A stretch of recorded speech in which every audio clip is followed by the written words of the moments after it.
怪的风。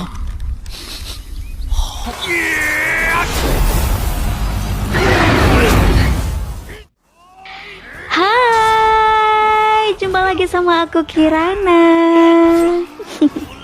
Sehat terus ya, biar kegiatannya terselesaikan. Kalau udah kegiatannya selesai, saatnya santai, rebahan sambil Kirana temenin. Yang baru gabung, subscribe boleh dong, dan nyalain notifikasinya biar kalian tahu kalau Kirana udah siap nemenin kalian rebahan.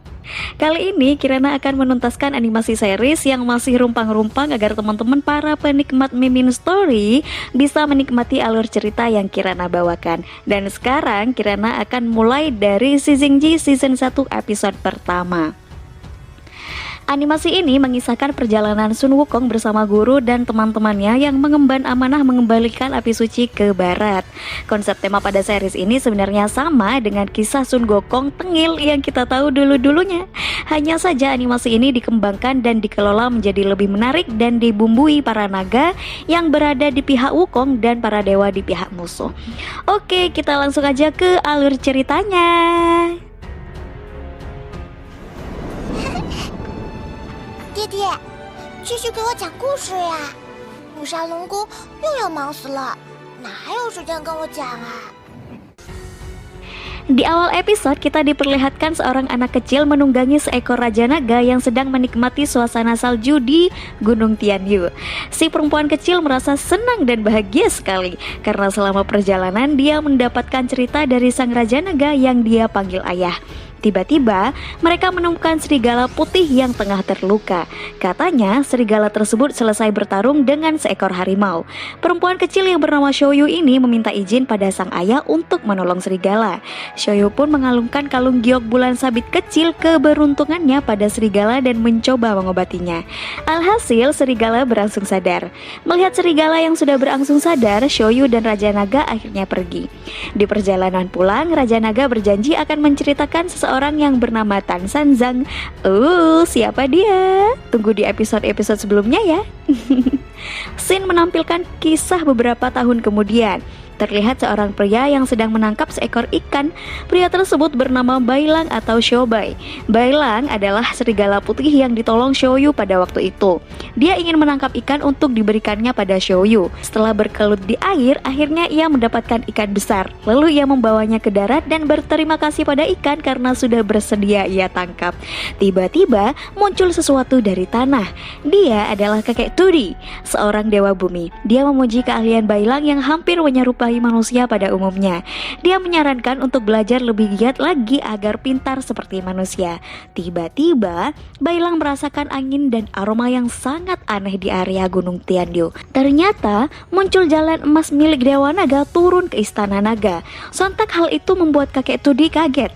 Dia panik dan meminta Bailang berpura-pura tidak pernah bertemu dengannya. Kemudian dia menguburkan lagi ke tanah tanpa menjelaskan apa yang sebenarnya akan terjadi. Sementara di Istana Naga terlihat Tian Yushu, putra naga, melaporkan bahwa Di Shitian Raja Surga telah datang. Tujuan surga datang adalah untuk merampas api suci atau kitab suci yang telah disimpan klan naga selama 16 tahun. Yushu menyarankan untuk memberikannya saja dan ditukar dengan perdamaian.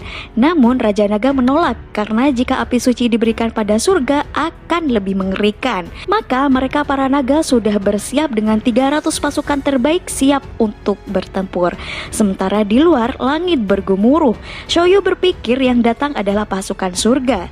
Raja Naga yang keluar akan menyambut kedatangan surga mengiyakan perkataan Shoyu. Katanya, dulu surga mengalahkan Dewa Asura dan dia datang untuk membuat kehancuran. Para dewa di bawah kepemimpinan Di Shitian menjadi sangat bengis dan sombong. Hal itu membuat Shoyu tak mengerti kenapa para dewa menyerang Istana Naga secara tiba-tiba setelah 100 tahun terakhir. Shoyu pun meminta ikut bertarung, tapi Raja Naga tak mengizinkan. Malah dia disuruh segera kabur. Sang kakak Yushu berpendapat lebih baik kabur saat peperangan dimulai. Khawatir adiknya tak bisa lepas dari kejaran orang surga. surga. Di dalam kekhawatiran itu, Bailang dengan tengilnya datang membawa ikan hasil tangkapannya. Lantas ia bertanya apa yang sedang terjadi karena semua orang pada berkumpul dan hewan-hewan di gunung pada berlarian. Raja Naga menjelaskan pada Bailang dan meminta Bailang untuk segera pergi. Xiaoyu pun memperjelas bahwa mereka akan berperang. Bailang tengil amat, dia malah memeluk Xiaoyu di tengah genting-gentingnya. Bapaknya marah dong. Jadi dia seperti itu karena ingin berterima kasih pada Xiaoyu karena sudah menyelamatkan hidupnya. Xiaoyu juga menerima ikan pemberian Bailang dan meminta dia cepat pergi. Kemudian hujan petir menyambar di hadapan mereka. Di Shitian dan pasukannya telah datang.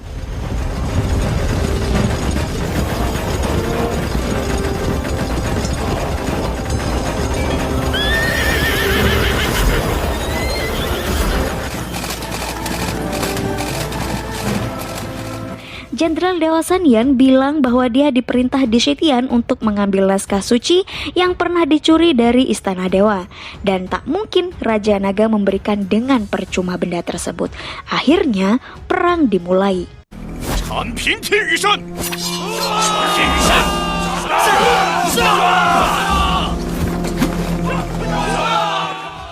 Raja Naga menghancurkan tentara-tentara surga.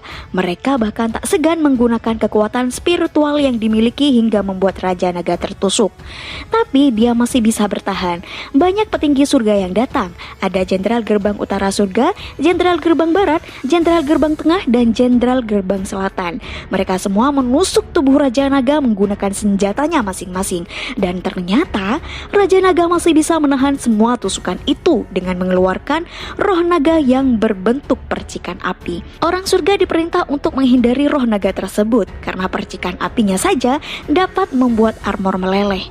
Di tengah kegalauan para tentara surga, Yosho memanfaatkan keadaan dengan menyerang Hotutu, Jenderal Gerbang Tengah Istana Surga. Akhirnya dia wafat. Lalu di Shitian datang menyaksikan pertempuran itu dan episode ini berakhir. Bagaimana kelanjutan kisahnya? Saksikan hanya di Mimin Story. Aku Kirana pamit undur diri, sampai jumpa. Bye.